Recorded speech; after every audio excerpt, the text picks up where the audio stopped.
4 కాశీ నుండి అయోధ్యకు అయితే స్టార్ట్ అయినాం.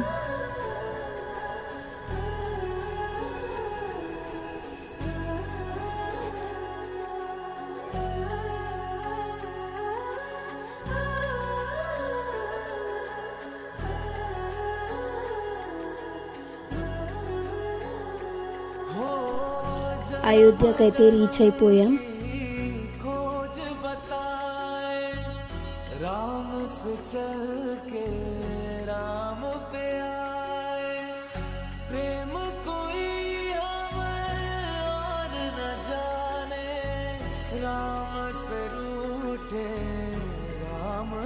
जय बोलो हनुमान की, जय बोलो हनुमान की, जय श्री राम, जय श्री राम हनुमान की,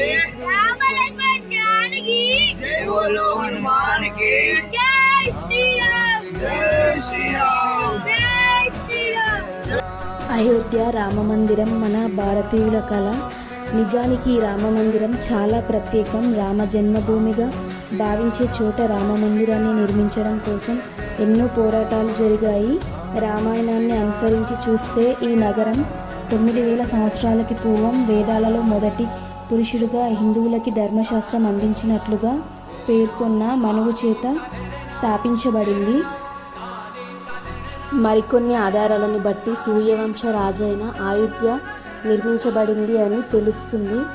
సూర్యవంశ చక్రవర్తులు పాలించిన కోశాల దేశానికి అయోధ్య రాజధాని నగరం. అయోధ్యని రాజధానిగా చూసుకొని హిందూ దైవమైన రామచంద్రుడు పాలించాడు.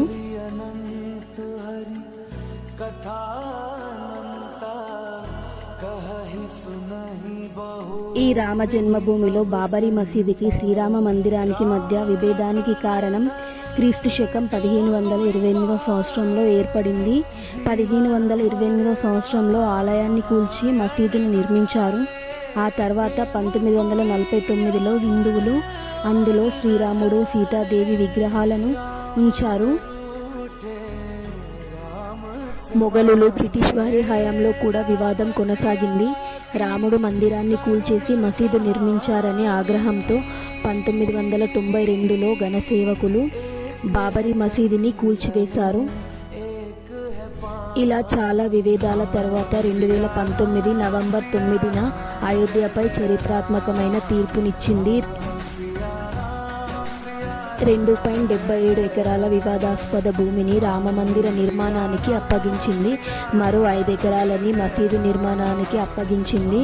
ఇక 2020 మార్చి 25న 28 సంవత్సరాల పాటు టెంట్లో ఉన్న రామ్లల్లా విగ్రహాన్ని ఫైబర్ టెంపుల్లోకి తరలించారు. ఆగస్టు 5న రామమందిరానికి శంకుస్థాపన చేశారు ప్రధానమంత్రి నరేంద్ర మోడీ గారు.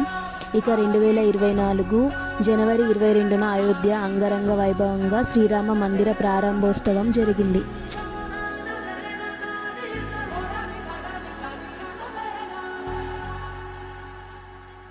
దర్శనం అయితే చాలా బాగా జరిగింది. అసలు రామ మందిరాన్ని ఎంత బాగా నిర్మించారో. టెంపుల్ ఆర్కిటెక్చర్ అయితే చాలా చాలా బాగుంది. చూడడానికి 2 కళ్ళు సరిపోలేదు. రియల్గా చాలా చాలా బాగా కట్టారు టెంపుల్ని.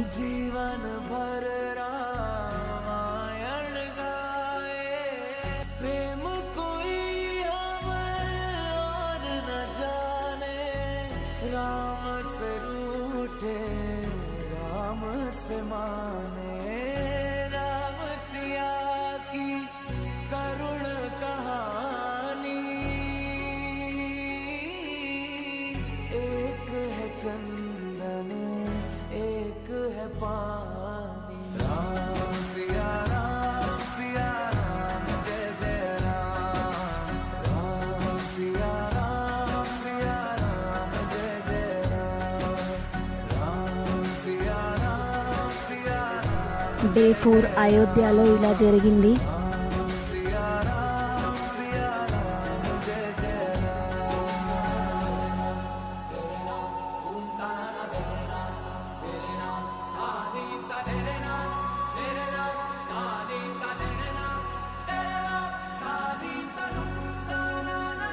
ఈ వీడియో నచ్చినట్టయితే లైక్ చేయండి, షేర్ చేయండి, అలాగే సబ్స్క్రైబ్ చేసుకోండి.